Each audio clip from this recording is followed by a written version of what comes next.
BP পোস্টে হচ্ছে আমার মতে হচ্ছে এখানে আবিদুল ইসলাম আবিদ ভাই আছেন, যোগ্য ক্যান্ডিডেট রয়েছে, সেক্ষেত্রে আবিদুল ইসলাম খান। হচ্ছে আবিদুল ইসলাম আবিদ ভাইয়ের হচ্ছে মানে গ্রহণযোগ্যতা আমি বেশি দেখছি, কারণ তিনি হচ্ছে আসলে 5 আগস্টের পরবর্তী সময় থেকে না, তিনি 5 আগস্টের আগে থেকেও কিন্তু স্বৈরাচার বিরোধী বা ফেসিবাদ বিরোধী আন্দোলনের সময় একজন সম্মুখ সারির যোদ্ধা। ছাত্র দলের আবিদুল ইসলাম ভাই।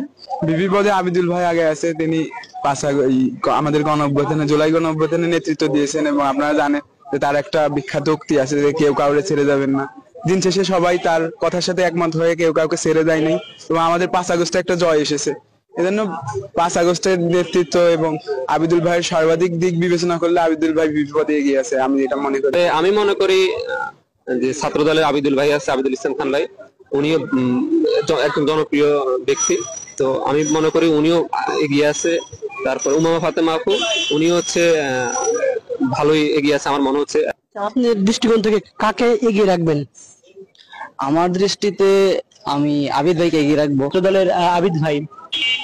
আবিদ ভাই এগিয়ে থাকার বিভিন্ন ফ্যাক্টর থাকতে পারে, যেটা শিবিরের সাদিক ক্যাম্প ভাই নাও থাকতে পারে। মনে হচ্ছে যে আবিদ ভাই এদিক দিয়ে সর্বাধিক জনপ্রিয়তার কাতারে থাকবে, কেননা তার যদি আমরা দেখি সাংগঠনিক পরিচয় এবং জুলাই সময়ে তার যে সংগ্রামের একটা পরিচয়, এছাড়াও একটা বিখ্যাত একটা উক্তি আছে তার, যে প্লিজ কেউ কাউকে ছেড়ে যায় না।